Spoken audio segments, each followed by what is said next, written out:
Hello, dear friends. Here we are at Kardec Radio, and we are here live with you at Kardec Radio, both the Facebook Live and our streaming, yes, through the app. And we are here with you on these 12 days encountering the Divine Friend. 12 encounters with the Divine Friend. What a joy, isn't it? It is a joy. It's renewing. It's deeply refreshing. And today we're going to talk about praises. Praises. And we are here reading chapter 13th of the book Contos e Apólogos by the spirit author Humberto de Campos, or Brother X, through Chico Xavier, the medium. The book Contos e Apólogos has not been translated into English, but coming about as we speak. And this chapter 13th is very interesting. It's titled Refused Praises. How do you deal with people when they praise you? Right?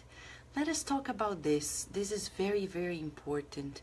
And we are going to remind everyone that this coming April 18th, the United States Spiritist Federation is dedicating the day, which is going to be a Tuesday, April 18th, to the Day for Spiritism, the National Day of Spiritism. Okay? And you are welcome to participate. Some of you have already sent your messages, your prayers, pre-recordedly, but if you haven't done yet, feel free to send it to us to kardecradio@gmail.com. We also have received some videos that are going on that day to be competing for a two air tickets to Orlando, Florida. People who want to come to the United States Spiritist Symposium in Orlando, Florida on May 6th. Right. This is happening and coming about. Right? If you don't know where to find information, just go to spiritistsymposium.org and you get information. Shall we say hi, hi, hi? Hi, hi, hi to the beautiful community. Valeria Benfica, how are you? Carol Correa and Mark Smith, how are you, friends? Adilson, how are you? Luciane Antoine, how are you, friends? Angelita, how are you? Sunshine, how are you? Lea Severo, how are you, Lea?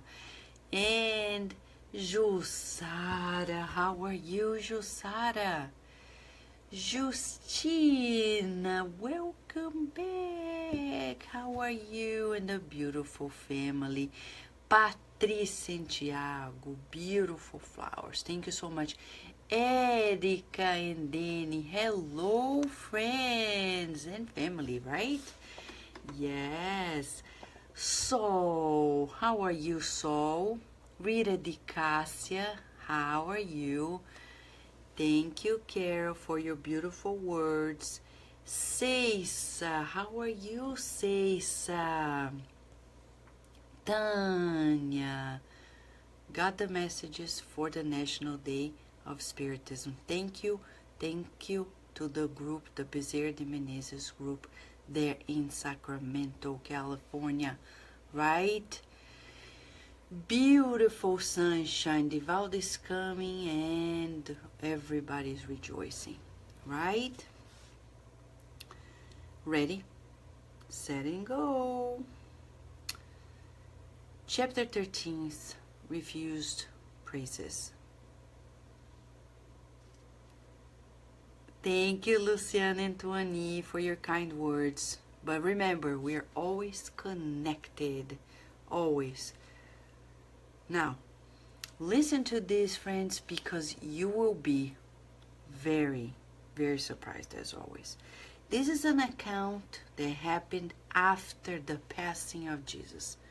But you know, Jesus is very much alive, taking care of each one of us. Listen to this. In the spiritual plane, and this is, forgive me for interrupting the thought, but remember when Humberto de Campos, the narrator of the story, told us in another report of his that he was attending the schools of the gospel in the spiritual realm? Remember that? And these are reports that he came to know in those studies. Evidences tell it, okay? So he says, in the spiritual plane, it is told that Vincent de Paul, you know the Saint Vincent de Paul? Yeah, we in spirituals call him Vincent de Paul, was officiating in an aristocratic temple of France during a great gala ceremony before rich colonial lords, captains of the sea, decorated warriors, idle politicians, and sordid, avaricious men. When at a certain point of the solemnity, an unexpected public praise happened in front of the altar. And now he's going to describe what people were doing. An old corsair approached the holy Eucharistic table, the altar, and shouted contritely, "Lord, I thank you for the precious ships that you have placed in my pathway. My business is prosperous, thanks to you, who has appointed me a good prey. Do not allow your faithful servant to fall in misery. I will give you precious tenths. I will build a new church in your honor and take the whole audience as witnesses to my spontaneous vow."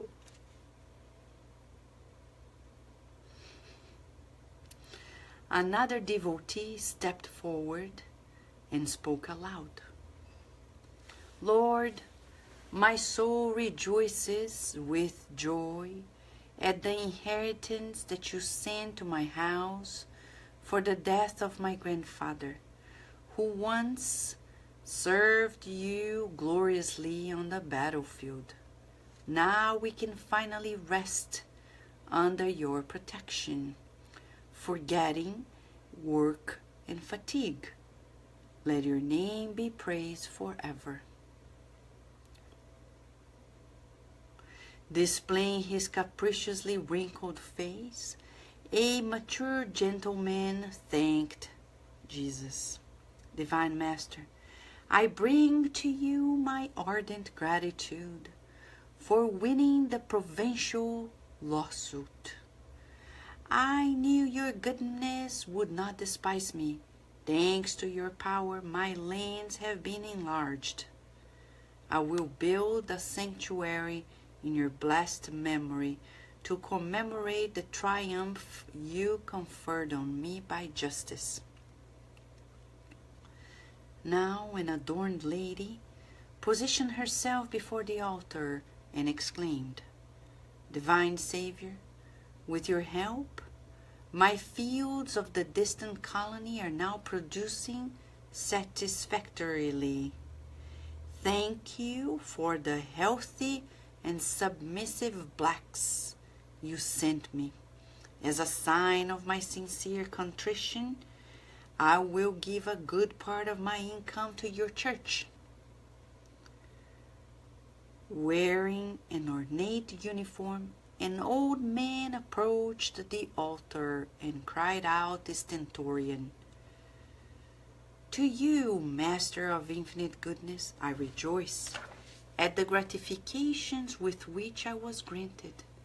My lands proceed from your blessings.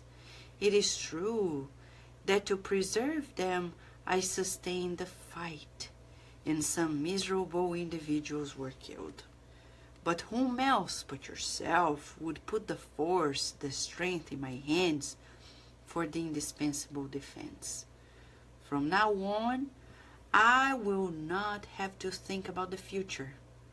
From my quiet armchair, I will make fervent prayers, keeping the foul exchange with the sinners, in order to return to you, O eternal Redeemer. I will build a temple worthy of your invocation in the town where my fortune rules, remember your sacrifices on the cross.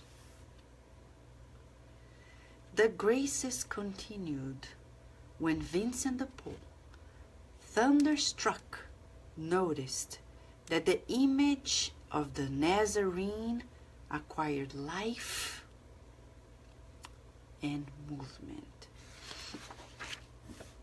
Ecstatic, Vincent de Paul found himself before the Lord, who came down from the flowered altar in tears. The unselfish priest observed that Jesus was walking away at a brisk pace. However, in feeling himself close to Jesus, he asked, equally in tears, Lord, why do you depart from us? The celestial friend raised the melancholic face to the clergyman and explained, Vincent, I feel ashamed, receiving the praise of the powerful who despise the weak, of the valid men who do not work, of the happy ones who abandon the unfortunate ones. The sensitive interlocutor heard nothing else. With his brain in turmoil, Vincent de Paul collapsed right there, before the intrigued assembly. He was immediately replaced, feverish and delirious for a few days. He was the prisoner of visions that no one understood. When Vincent de Paul recovered from the incomprehensible disease, he dressed the tunic of poverty, and he worked incessantly in his charity until the end of his days. However, the worshippers of the temple continued to thank the trophies of blood, gold, and lies before the same altar, and claimed that Vincent de Paul had gone mad.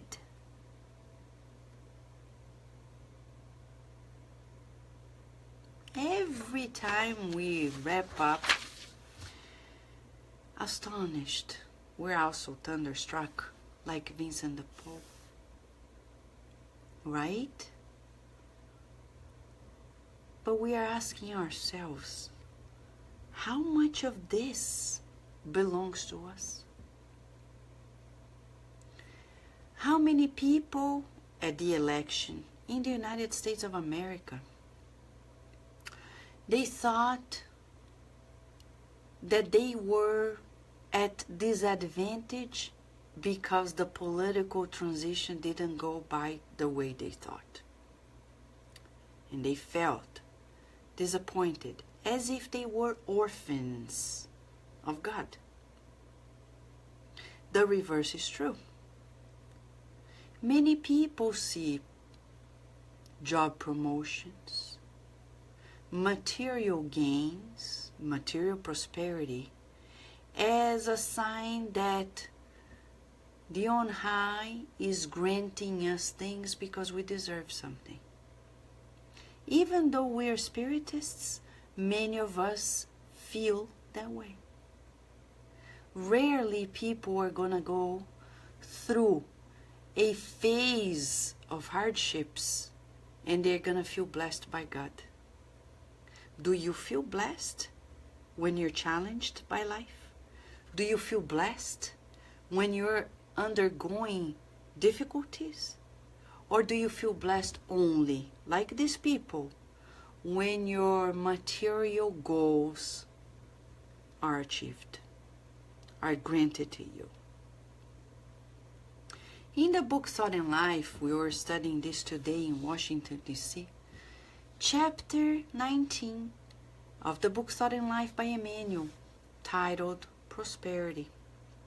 And Emmanuel begins the chapter by saying, usually people think of prosperity as something that is equal to wealth on the earth, success.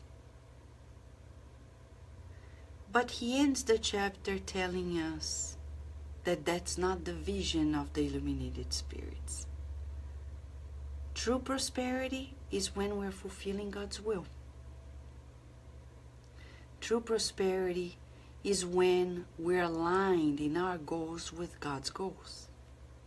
But what are God's objectives, right? Or, as he says, we incur in the risk of identifying ourselves with the object of our attention. And that's why many people, they aim so much, they focus so much on achieving those material goals as if they were priorities, to the point that when they don't get to those levels, to those goals that they want to achieve, they feel bad about themselves. They identified with the object of their attention. Are we like this? Yeah, so let's go back here. Sunshine is asking, Vincent de Paul was born in 1581. How did this work? Well, this is the Promised Consoler telling us that Jesus is alive. Thank you, Sunshine, for asking this. But showing to us that Jesus is taking care of each one of us on the earth right now as we speak. Rest assured. As Emmanuel says in the preface of the book, Paul and Stephen, you and I have personal relationship with Jesus. Personal. Like Vincent de Paul. Jesus is still living. And he not only appeared, right? When people thought, oh, he's resurrected. No, no, no. He's still showing up, communicating with us, sending messages through our virtual WhatsApp, the mental WhatsApp. But the question is, are we reading his messages? He's sending messages through our inbox. Are we reading those messages? Emails, voicemails, sending people to deliver the messages. Are we reading the letters or are we dismissing? As Josiah is saying, we are his flock. Not only one or two or three, everyone. Everyone has a relationship. Thank you, Sunshine, for asking. But this is a vital question for all of us. We really need to recap this, right? Hello, Enilda. Hello, Rihanna. Hello, Nico. How are you? Hello, Selena and Julija. Hi, Andrea. So, friends, let us meditate on several of these aspects. What is prosperity for you? Is prosperity for you what these people were talking about? How much do you, as Emmanuel says in the book Thought and Life, many people aim daily at gold and prestige at the expense of others. How can you guarantee that you are achieving your prosperity without harming anyone? Can I give you it seems silly, but it's not, chocolate? Okay? Some people feel prosperity may be defined as the sense of wellness, not only financial success, but the sense of wellness. Some people think like that. And when they think about prosperity and they aim at prosperity, they feel, oh, I need to eat a piece of chocolate every day. Have you ever asked where your chocolate comes from? How can you guarantee that the piece of chocolate you're eating is not a byproduct of child labor?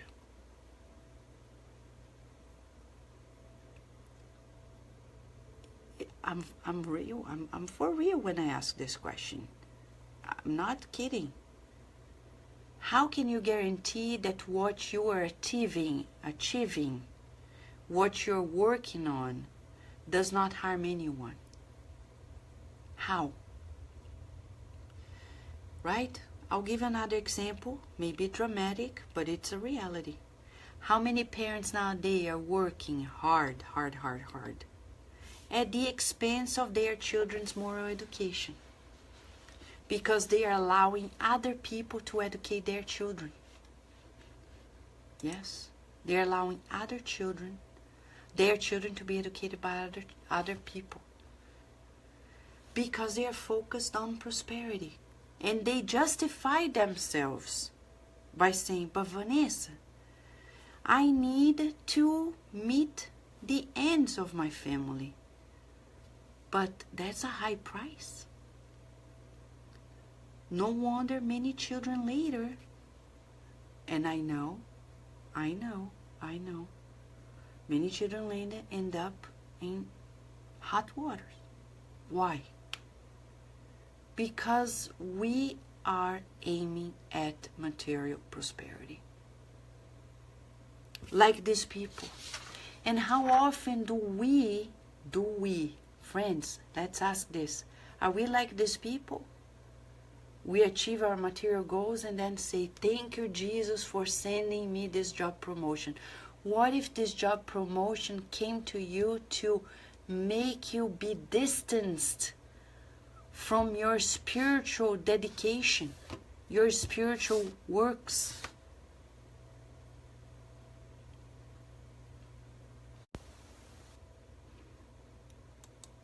What about this, friends? Have you thought about that? Have you thought about that possibility? So we need to think about this. How many people here, they're using slaves? Ah, Vanessa, I don't have slaves. Well, it depends. It depends. How many people, they pay their housekeepers unfairly? Yeah? It's a modern type of slavery, right? Yeah, they need you and you don't give what they actually need. But Vanessa, it's going to be too expensive. Well, fair enough. We need to pay what we need to pay.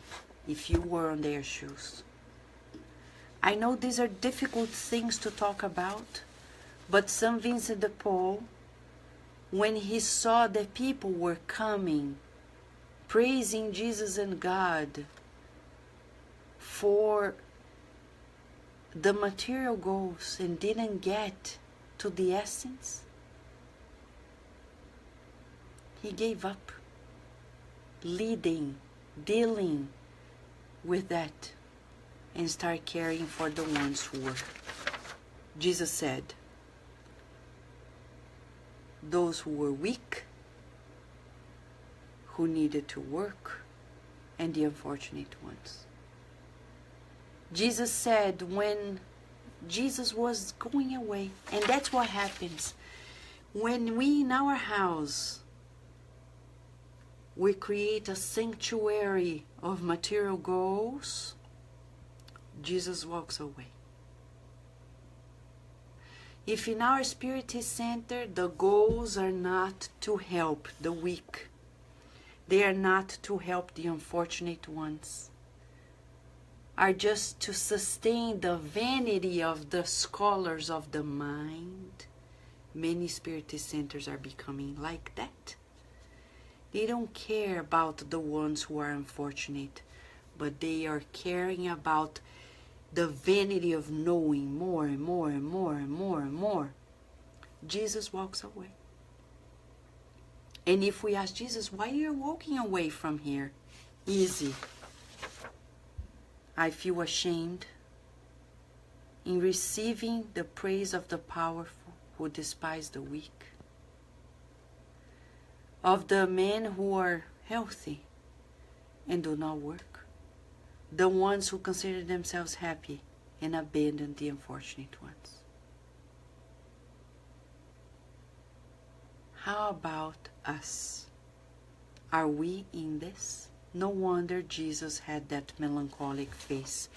Remember when Humberto de Campos describes Jesus' melancholic gaze at us 2,000 years ago? Centuries later, he's still melancholic. Why? Because we didn't get it. Right, Rosalind Rosa? Thank you for being with us from Los Angeles. Thank you. Hello, Animércia. Right? So what can we do? What can we do so we don't miss the boat? We need to revisit our sense of prosperity. Our sense of prosperity. These people, they thought prosperity was material wealth. Right? Fame, prestige, status, socioeconomic status. How about you? Do you think prosperity is that? It is not. We already know. Do we want to keep this encounter with Jesus? Easy. Like James, one day after Jesus' passing, he was missing Jesus very much. He climbed a mountain, he retreated himself while Peter was working with the people. He was there on the mountain, fasting for 40 nights and days, praying, asking for Jesus to be with him. But Jesus is so kind. He comes. He doesn't simply goes away unnoticed. He made himself visible to Vincent de Paul. He came to see James as well. And they had a meal together. But at some point, Jesus stands up and starts leaving. And James is like, where are you going to? Aren't you going to stay? He said, if you want to be with me, I'll be there. We can't stop until we dry out the last year. We can't stop. We have to go there. And that's when James came down from the hill and in the valley of suffering was there side by side with Jesus, helping people. If we want to stay in this encounter with the divine friend, we can't forget those who are weak, who are unfortunate, who cannot work. We need to help out. Where are we, friends? We've come to know enough to join forces and do more. And there's so much to be done. Right? As Rudy says, we are all blessed always, having the opportunity of being here. Yes, at Kardec Radio, learning and educating is a living proof. Yes, Rudy, we are together. And Annie Mercy is saying, how can I help you with subjects to turn our minds? Anna Mercy, probably we can talk one-on-one later, right? All right, let's exchange messages, friends.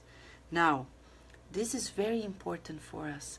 In this encounter with Jesus tonight, we're being asked to revisit our praises. Are we praising Jesus for things that are not exactly what they are meant? Wealth is a trial. Success is a trial.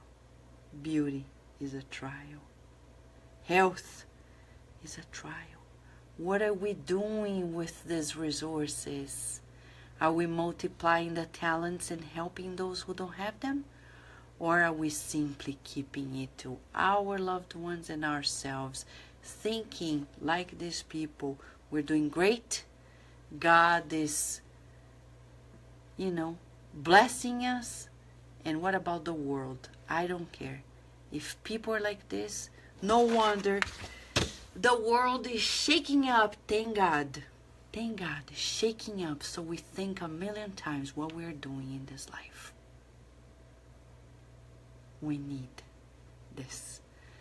You and I and all of us need to think about this, and like Vincent de Paul, feverish, he wakes up and changes the course of his life. His approach is completely different. For people who were there, he had gone mad. But now we know. He was the real deal, and our hat to Vincent de Paul. To all of us friends, let's meditate. No singing, because tonight our praise goes silent. So we can meditate. Begin a new week thinking how we're feeling the blessings of life. Can we spend the next 24 hours revisiting the difficulties and the challenges and being grateful for it, and praying to God and to Jesus, saying, thank you for the challenges. I feel honored. You've granted me these challenges because you trust in me. Thank you. Friends, have a beautiful night or day. Let's go on and on. And until tomorrow, God willing.